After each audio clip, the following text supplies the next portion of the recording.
Hello everyone, আসসালামু আলাইকুম। আমি নিউ কৃষির ইউটিউব চ্যানেল থেকে গাজী আলামিন চলে আসলাম আজকে আরও একটি নতুন ভিডিও নিয়ে।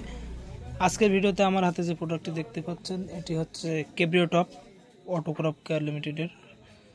এটা মূলত আপনার ছত্রাকনাশক। তো এই ছত্রাকনাশকটির কাজ যাদের কুল গাছের পাতা, কুল গাছের ফল লাল হয়ে যাচ্ছে, কুল গাছের যে এখন একটা বর্ষার পরে এক ধরনের একটা যেন কেমন ভিটামিন স্বল্পতা মতো দেখা দিয়েছে, এটি এক ধরনের রোগ, ছত্রাকজনিত আক্রমণ। এই ছত্রাক রোগের আক্রমণ থেকে রক্ষা পেতে কিন্তু আপনার কেব্রিটপটি ব্যবহার করতে হবে। কেব্রিটপ খুবই ভালো মানের একটি ছত্রাকনাশক। এটি ভেতরে থিউপিটের মতো দেখতে হলেও এটা মূলত থিউপিট না। তো এই কেব্রিটপটি ব্যবহারের ক্ষেত্রে আপনাদের একটা জিনিস খেয়াল রাখতে হবে, এটি 50 গ্রাম, এর ভিতরে একটা পাউডার। তো এই পাউডারটি ব্যবহারের ক্ষেত্রে আপনাদের যেটা খেয়াল রাখতে হবে সেটা হচ্ছে এটি কড়া কীটনাশকের সাথে কিন্তু আপনার প্রয়োগ করতে পারবেন না।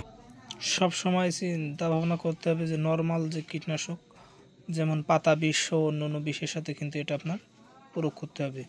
তো আপনারা একটা জিনিস খেয়াল রাখবেন, কড়া কীটনাশক দিলেই যে আপনার গাছের পোকা মরবে এমন কিন্তু না। যে পোকার জন্য যেটা কাজ সেটা দেখিয়ে দিতে হবে। যেমন এখন আপনার চামটার জন্য প্রচুর পরিমাণ আপনার পাতা লাল হচ্ছে। এছাড়া আপনার যে সাদামাছি পাতা মোড়ানো পোকা, তারপরে আপনার ওই যেটা বলে আপনার হচ্ছে মাকড়, যেটা লাল মাকড়, সাদা মাকড়, এই মাকড়গুলো কিন্তু থেকে আপনার রক্ষা করতে হবে। এবং এসব জিনিসের জন্য আপনাকে আগে প্রথমে রোগটা নির্বাচন করতে হবে। সেই রোগ নির্বাচন করার পরে আপনার দেখতে হবে যে আসলে আপনার এখানে কোন রোগটা হয়েছে, সে অনুযায়ী কিন্তু আপনাকে ওষুধ প্রয়োগ করতে হবে। তো কেব্রিটপটির সাথে আপনি দেবেন, পাশাপাশি আপনার যে ভার্টিমেক আছে, সিনজেন্টার, অন্য অন্য চামটার ওষুধ যেটা আছে সেটা কিন্তু আপনারা প্রয়োগ করতে পারবেন, তাতে কিন্তু আপনাদের কোনো বাধ্যবাধকতা নেই। তবে ছত্রাকজনিত আক্রমণের কারণে কিন্তু এখন কেব্রিটপটি দিলেই আপনার যে কুল গাছে যে লাল হয়ে ঝরে যাওয়া, তারপরে আপনার হচ্ছে কুলের পাতা লাল হয়ে যাওয়া, গাছের কাতা কোষ্ঠী মেরে আসা, নতুন করে ডগা না ছাড়া, এসবের কিন্তু আপনার বেশ উপকার পাবেন। তো আজকে এ পর্যন্ত।